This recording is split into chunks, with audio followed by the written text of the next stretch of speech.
Oh my gosh. Congratulations, Nancy. Oh my gosh, y'all, Nancy had her baby.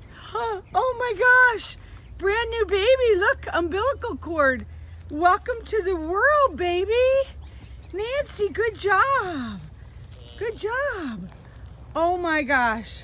Well, I guess that solves the milk problem. Oh my gosh. Oh, isn't that beautiful? Amazing. I think it's a baby girl too. I hope so. Don't feel like doing any home castrations. Yay! Now we have 4 cows. Look, here's these guys. Look at this. Now Bobby Joe looks gigantic compared to the new baby. Oh my gosh. Wonderful news. Okay, what shall we name this new one? Let's, we all have plenty of time on our hands, so let's discuss. Oh my gosh. Yay!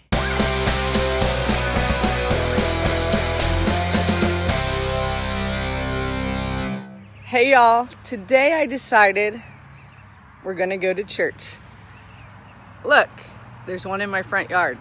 So I'm just gonna turn this around, and it's okay if you're a non-believer. You won't burst into flames, I don't think. But I've been thinking again because I still have an awful lot of time to think. And so I put together a few thoughts for this morning. Here we go. Let's just get that set up. Alrighty. I got St. Johnny. Can you see? And St. Nick. Not that St. Nick. St. Nick Cave. And I promise it's a very brief sermon. These are my thoughts for today. Dearly beloved, we have not gathered here today to get through this thing called COVID. Good morning, y'all, from the Tiny Tea Chapel. I've had this little church for 4 years now, and I'm amazed that I do.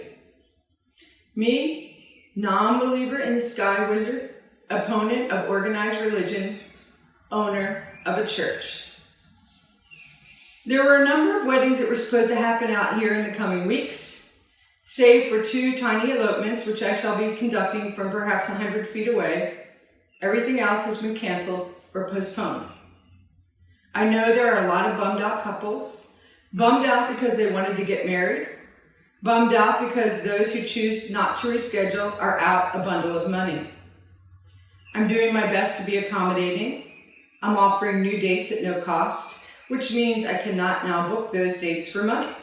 Which means that while in this moment I am holding semi-steady financially, it's only going to be a month or 2 before I am fucked. And I mean totally fucked. Here's a funny thing. I've been thinking about how advice my mother has given me for years, advice that always made me either laugh dismissively at best or feel fury about at worst, is finally kicking in. There have been times when I have called my mother to inform her that I felt totally suicidal. And as a brief aside, let me say how grateful I am that right before this whole shutdown happened, I scored a 5-month refill on my antidepressants. Else I might not be posting these cheerful videos.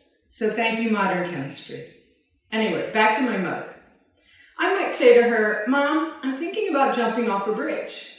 And my mother would say something like, oh, honey, you have to look at the donut, not the hole. Or, and this one really pissed me off, think of the worse off. As if thinking about a bunch of other desperate people while super depressed would help matters. I'd think, sure, Mom, I'll do that. I'll think of the worse off. Then I'll go chain myself to the wheelchair of a homeless vet and hurl us both over the bridge. But now, here we are. Maybe my mom saw this coming decades ago. I don't know. All I know is I am thinking of the people who are way more fucked than I am. I happen to have very kind, very generous investors in my business who aren't going to let me foreclose. I have a strong network of loving friends, and because I finally learned how to eat properly again, I have a refrigerator full of healthy food. And in particular, I have a decent supply of my personal Holy Communion, Rockstar Bagels, and Topo Chico. As another aside, I've been thanking everybody who is still working, all those grocery store clerks, the gas station people, everyone. Yesterday I gave my cashier at Wheatsville a candy bar. I hope you all will consider doing the same. I'm more worried about all the restaurant workers and bartenders being out of work for at least 6 weeks. I'm worried about the business owners who aren't going to recover from this. And I'm really very sad about one event that had to get postponed. This weekend, I was supposed to host the memorial service of a young man, 25 years old, who got married at the ranch last July and who was killed by a drunk driver a few weeks ago.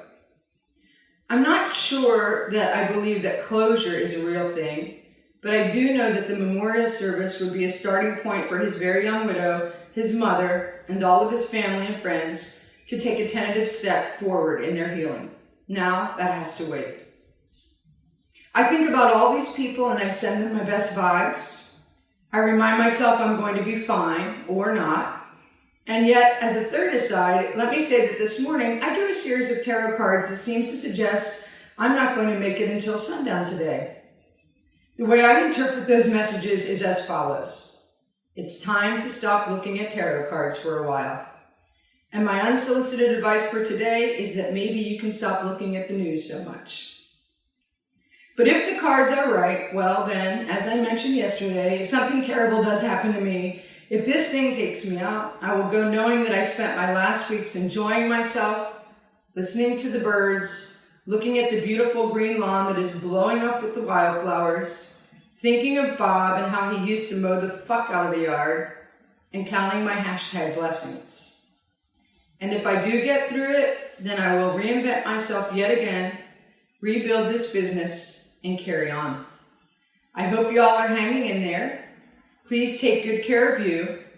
I need you to stick around because tomorrow, if Amazon comes through for me, I have a most excellent installment plan. Hey y'all, thanks a lot for tuning in. I hope you'll like and subscribe to my channel. And if you like this episode, I hope that you'll copy this link, share it with a friend, paint it on a wall, put it on your social media. That'd be great.